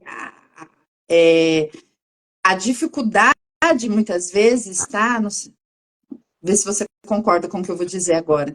Que uma das nossas maiores dificuldades está em crescer profissionalmente, em crescer espiritualmente, de crescer nas relações amorosas, está porque não conseguimos ser inteiro nessa relação. E essa inteireza vem muitas vezes porque eu não... porque eu quero muitas vezes me adequar ao outro, fazer... Eu não tomo posse da minha autenticidade, da minha maneira de ser e estar no mundo. Para que a gente possa crescer, tem que ter relacionamento. Em primeiro lugar, relacionamento da gente com a gente mesmo, com os nossos pais dentro de nós, da gente com Deus e depois da gente com os outros. Qual é o maior mandamento, segundo o que Jesus ensinou? E eu pego como regra para a vida: amar a Deus acima de tudo, amar a mim mesmo, amar o próximo. Que inclusive combina com as ordens do amor, do Bert Hellinger, da pertencimento, hierarquia e troca. Se eu amo a Deus por inteiro, eu tenho a minha inteireza com ele espiritualmente falando, se eu cuido da vida espiritual, que é a vida invisível, agora eu vou cuidar de mim mesmo. Tratar de colocar minha consciência pessoal, minhas emoções, meus sentimentos em ordem. Papai e mamãe dentro de mim em ordem. Eles me deram tudo que me deram, que é a vida, e tá ótimo. Agora eu vou seguir para diante. Eu vou fazer o quê? Eu vou pegar essa vida que está dentro de mim e vou compartilhar com o outro. Trocando com o outro. Seja no nível de amizade, nível de profissão, nível de relacionamento conjugal, de pai para filho. Vou dar para meu filho também tudo que eu recebi. Mas eu vejo que o caminho é por aí. E a Márcia colocou Deus e eu e o outro. E eu pensei, Deus e o nós, o eu que está no nós e o outro. A gente se completa de certa forma, embora a gente já seja completo íntegro em nós mesmos, a gente se completa mais ainda, se é que poderia dizer isso, é quase um pleonasmo de ideia, mas é só uma metáfora, a gente se completa mais no outro, nos outros, até naqueles que são contrários ao que a gente acredita. Tem uma pessoa que eu não gosto muito porque ela é de esquerda, eu sou de direita. Vou dar um exemplo. Não que eu seja de direita ou de esquerda. Mas a direita e a esquerda tem que existir, ó. Direita e esquerda, duas mãos. Aqui, pronto, pá. A polaridade ela tem que entrar no todo, na totalidade. Enquanto a gente estiver dividido na polaridade, achando que ela não faz parte do todo, a gente está sendo infantil. Enquanto a gente estiver dividindo ao invés de unir, a gente está sendo infantil. A gente não vai conseguir crescer dividindo as coisas, jogando cada coisa para um lado, excluindo. Tudo tem que ser colocado no seu devido lugar, entendido como parte do sistema. Ah, mas eu não gosto muito dessa parte do sistema aqui. Mas faz parte. Se você excluiu, o sistema vai deixar de ser próspero, vai deixar de crescer. Então bora integrar tudo que é necessário mesmo. Preto, branco, amarelo, índio, japonês, africano, americano, todo mundo faz parte do mesmo planeta, faz parte da mesma raça humana. Enquanto a gente não enxergar isso, a gente está numa fase infantil aqui dentro. Ainda não amadurecemos o suficiente. Somos todos um. E ainda assim, únicos, exclusivos, individuais, diversos, na sua particularidades, somos peculiares, e tá tudo bem, tá tudo certo, faz parte. Enquanto nós estávamos aqui conversando, eu me lembrei de um livro que eu já li e ele tem um poema muito interessante. Eu queria trazer um poema, mas lembra que eu falei para você? Aí saiu aqui na hora, deixa a vida em movimento. E eu queria ler. Depois eu queria suas impressões. Era uma vez o amor. O amor morava numa casa assolada, de estrela, toda enfeitada de sóis. Mas não havia luz na casa do amor, porque a luz é o próprio amor. E uma vez o amor queria uma casa mais linda para si. Que estranha mania está do amor? E fez a terra. E na terra fez a carne. E na carne soprou a vida. E na vida soprou a imagem de sua semelhança. E a chamou de homem. Dentro do peito do homem, o amor construiu a sua casa, pequenina, mas palpitante, reinquieta, insatisfeita com o próprio amor. E o amor foi morar no coração do homem. Coube todinho lá dentro, porque o coração do homem foi feito do infinito. Uma vez, o homem ficou com inveja do amor. Queria para si a casa do amor, só para si. Queria para si a felicidade do amor, como se o amor pudesse viver só. E o homem sentiu uma fome torturante e comeu. O amor foi-se embora do coração do homem. E o homem começou a encher o seu coração. Encheu com todas as riquezas da terra. E ainda ficou vazio. E o homem triste derramou suor para ganhar a comida, e ele sempre tinha fome e continuava com o coração vazio. Uma vez, resolveu repartir o seu coração, inútil, com as criaturas da terra, e o amor soube. Vestiu-se de carne e veio também receber o coração do homem. Mas o homem não reconheceu o amor e o pregou numa cruz, e continuou a derramar suor para ganhar a comida. O amor, então, teve uma ideia. Vestiu-se de comida e se disfarçou de pão, e ficou quietinho. Quando o homem faminto ingeriu a comida, o amor voltou à sua casa, no coração do homem. E o coração do homem se encheu de plenitude. Esse é o poema da Adélia? Não. Não é da Adélia. É de uma mulher chamada Miriam Garcia. Ela escreveu um livro chamado A Teoria do Éden. E ela fala desse vazio existencial que a gente sente, dessa fome da alma. Não com uma visão. Ela até tem uma percepção sistêmica, mas é um outro olhar. Ela é uma filósofa cristã. E eu achei interessante para o nosso papo aqui. Falando de amor, né? Dessa fome de amor que a gente tem. Da onde surgiu essa fome de amor, né? É a fome de amor que nos motiva a entrar na travessia. É a fome de amor que nos move. É o amor que nos move dentro da travessia. Eu não terminei, tem aqui um pedacinho. Eu achei que tinha terminado, desculpa. Acontece que o amor voltou para a casa do coração do homem, mas o homem continua por aqui, se sentindo fora da casa, e vive o que chamamos hoje do drama do não pertencimento. Bom, mas tá aqui.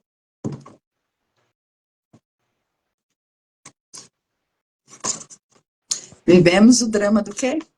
Do não pertencimento. Vivemos na busca de um lugar para chamar de nosso, de um colo para chamar de meu. E numa dimensão mais ampla, numa visão mais ampla, órfãos buscando por um pai, buscando uma filiação espiritual, buscando pertencer a um algo maior. espiritualmente falando. Buscamos reconexão com a eternidade. Lá no fundo do nosso coração, até quem tem medo da morte. Quem tem medo da morte tem medo de passar a eternidade sozinho. Porque sabe que a eternidade existe. Mas ainda está com medo da morte porque não encontrou o amor. Se tivesse encontrado o amor, não que ia querer morrer logo, mas entender que, nossa, eu vou viver a plenitude da vida. E quando chegar o momento adequado, eu vou me entregar para outra parte da plenitude. Então, podemos dizer que o medo da morte é que nos atrapalha a viver a vida abundante que podemos viver?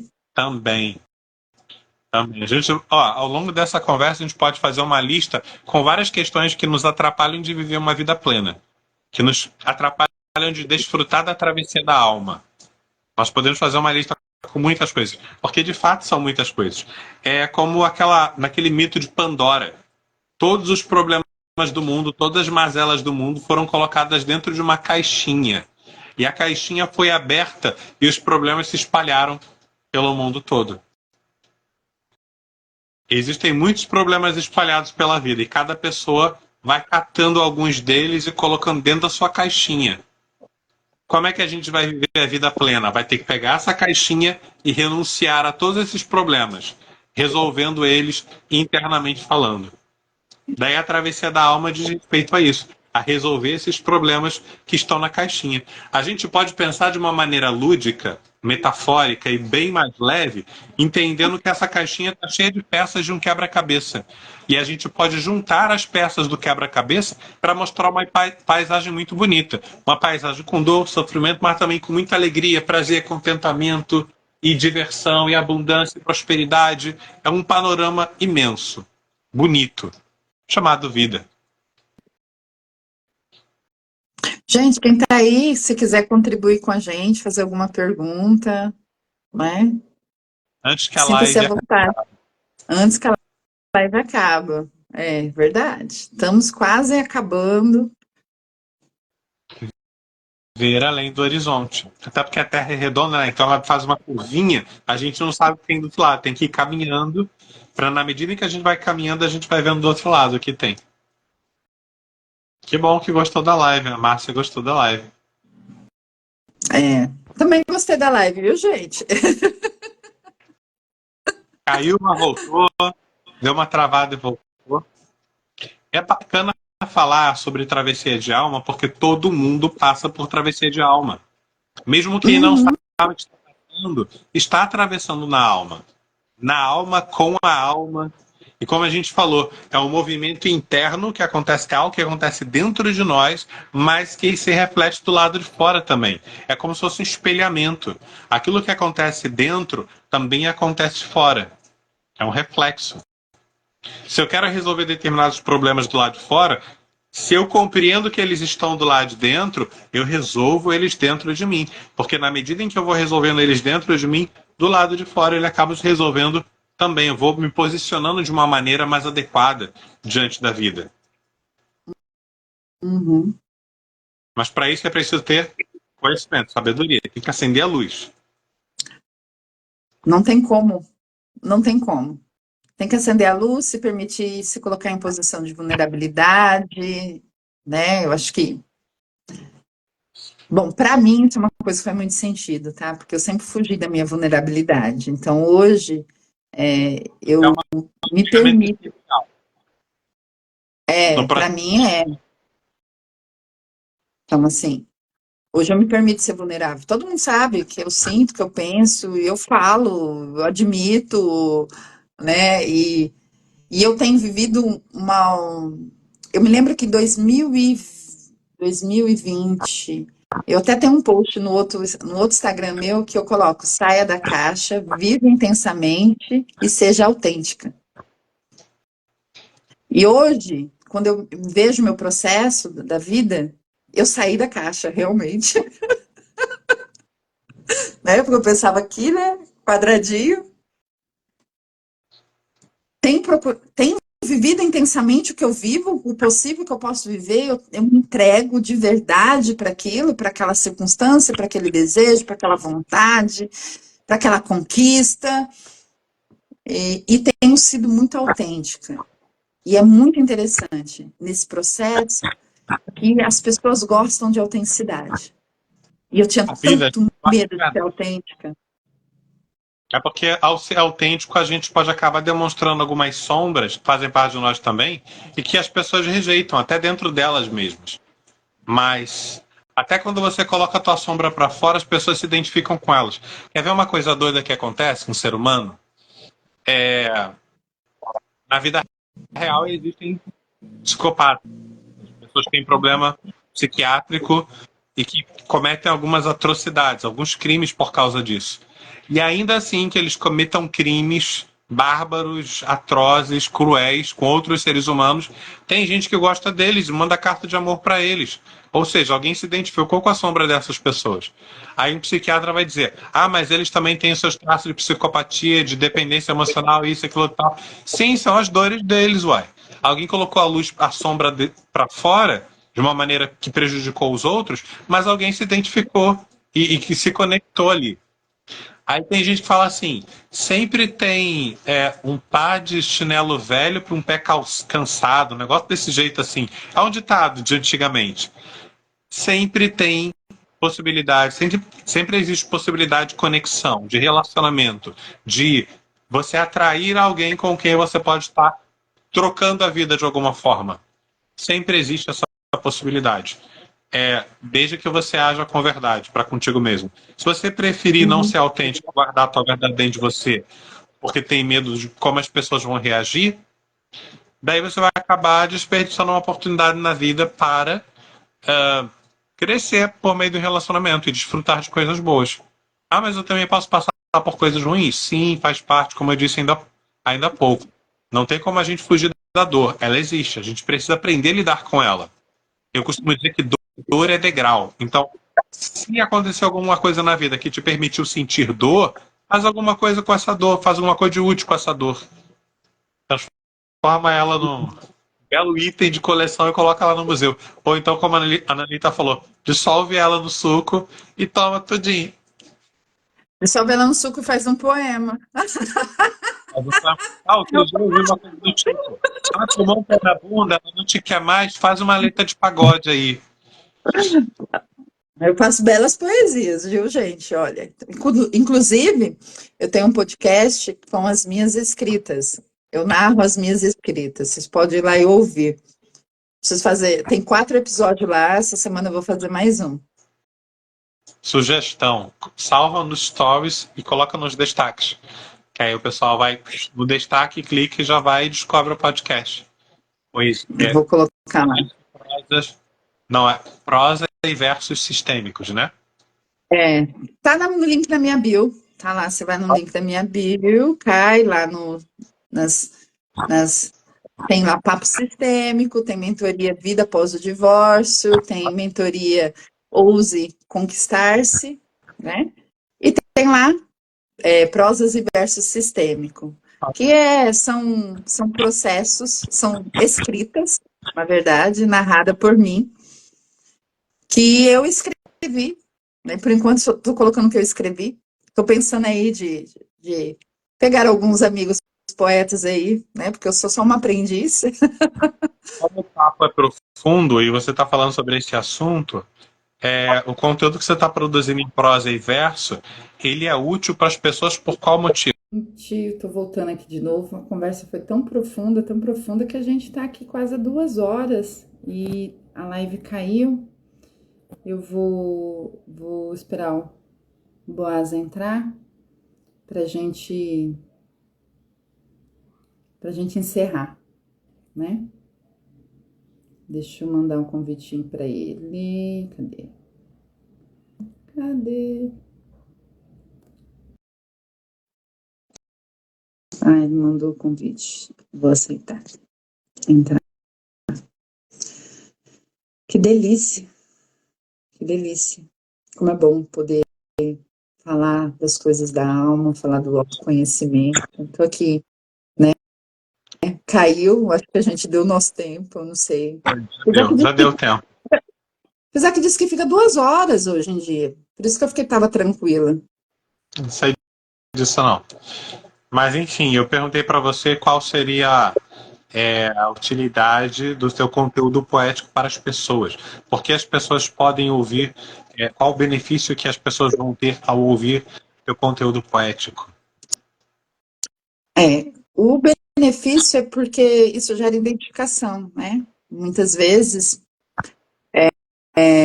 as pessoas se identificam com aquilo que eu estou escrevendo, porque aquilo que eu estou escrevendo é um conteúdo ou meu, ou que eu identifiquei no outro, né? Às vezes a terapia tem isso, né? Como terapeuta, às vezes você sai, aquele conteúdo fica denso dentro de você, e uma das formas de eu tirar aquela densidade é escrever aquele sentimento. Às vezes eu tenho um texto que fala sobre ansiedade, que eu descrevo como é que a pessoa com ansiedade ela se sente, né?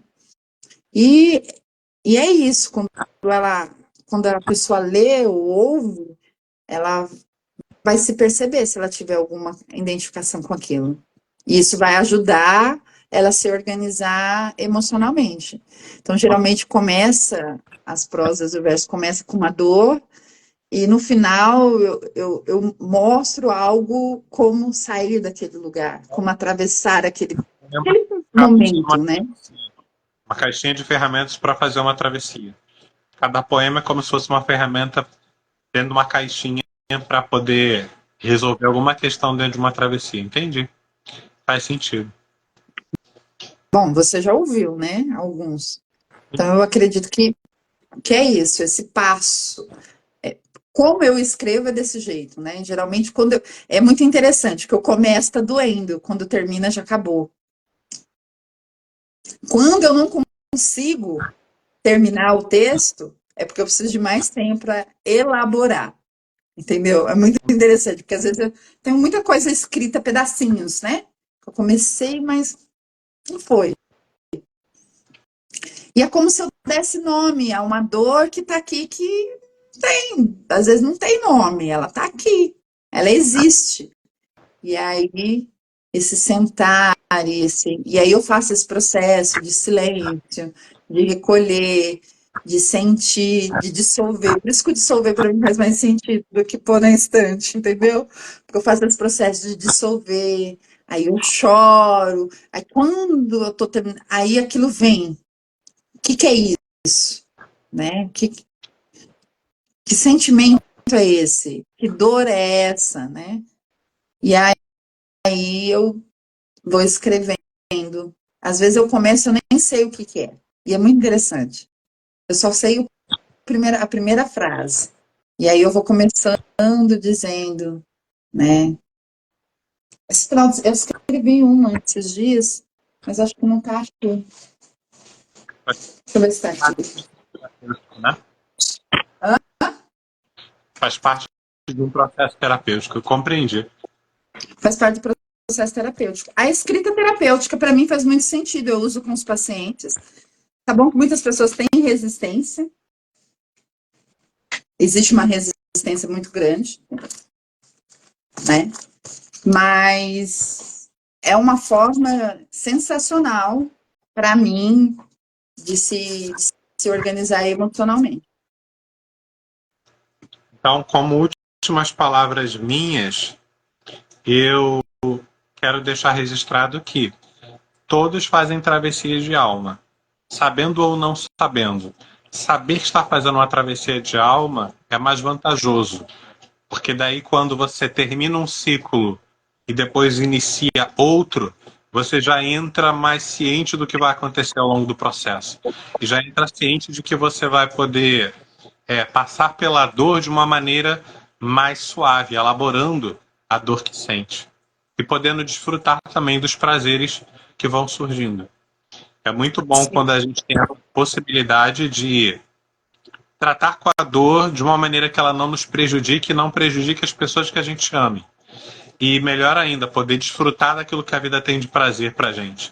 Quando a gente entra dentro de um processo de travessia de alma, consciente do que a gente está fazendo, a gente pode desfrutar melhor a vida. Para mim é uma das grandes vantagens. E aí pensar que a dor não é... A dor, ela é sinalizador. Ela sinaliza que algo não está legal. Então eu preciso entender o que é que não tá legal, né? E aí, Alguma desordem precisando de organização. sim. Obrigado pelo convite, pela conversa. A gente extrapolou o horário e caiu. Numa das ocasiões travou, mas ficou salvo, né? As 2 ou 3 etapas estão Eu salvas. salvei, eu salvei e já compartilhei, porque eu falei, deixa eu salvar e compartilhar, por isso que eu demorei a voltar, Tranquilo. tá? Por isso que Muito eu fui salvar, falei, vou salvar, porque assim, foi uma conversa muito profunda, com muito conteúdo pra gente, até pra gente se olhar depois, né? Pra gente tomar um pouco disso que a gente desfrutou aqui. E também para a gente pensar em próximas conversas, porque foi bem bacana, eu gostei muito, né? verdade. E aí, assim, semana que vem eu tô aqui de novo, e eu só não lembro com quem, eu acho que eu vou falar sobre vida após o divórcio, acho que é a próxima pessoa, uma amiga minha, que passou por um processo de divórcio e ela não é terapeuta, ela é uma pessoa comum, todos nós somos, né? Não é um profissional da ajuda, mas a minha proposta aqui é trazer pessoas simples, gente como a gente que sabe, gente que não sabe, mas que passou por esses processos de aprofundamento da sua alma, de cura emocional, e que pode falar que é possível. É possível atravessar a dor, é possível se curar, é possível se permitir ser, né? É possível ser mulher, é possível ser homem, né? E, Boaz, eu quero te agradecer imensamente. Estou muito feliz com o resultado, né, do que você contribuiu aqui. Você contribui muito para a minha vida, né? E eu agradeço muito a Deus por essa conexão que a vida nos permitiu e espero que seja um encontro de vários outros encontros e que a gente possa compartilhar mais sobre a vida, né? E quero deixar também aí, gente, quem assistir isso aqui depois, segue o Boaz, me segue. O Boaz conduz pessoas a travessias, né? Tem um conhecimento, assim, fantástico na visão sistêmica, eu me surpreendo com ele. Hoje em dia eu me surpreendo quando ele me traz os conceitos, eu falo assim, nossa, como que ele aprendeu, como ele está profundo, né? E, e tem uma postura mais masculina hoje em dia, então ele é mais direto com as coisas, né? E eu sou mais assim, eu sou mulherzinha, então eu vou enrolando um pouquinho às vezes. Mas menininha. Subjetiva e objetivo. Pá, fechou. Subjetivo e objetivo, né? É isso, né? E tá tudo bem. Eu aprendi a ser assim, né? E aceitar quem eu sou. E é nisso que a semente precisa da terra para poder frutificar. E todos nós somos, né? Ora a gente vai ser semente, ora a gente vai ser terra. E permita viver, permita ser feliz, permita experienciar. Viva a vida. E se precisar de ajuda, procura nós, né? A gente já andou um bom caminho, né? A gente aprendeu a andar um bom caminho. Até onde a gente já foi, podemos guiar. Se Sim, tiver algumas questões que a gente ainda não sabe resolver, com humildade, ó, eu ainda não sei resolver isso, mas a gente pode buscar junto por uma solução. Agora, as soluções que a gente já tem, a gente já pode guiar as pessoas até esse caminho onde nós estamos, esse lugar onde nós estamos. e é isso. Obrigada, viu? Tudo bem. Até mais. Forte abraço. Beijos.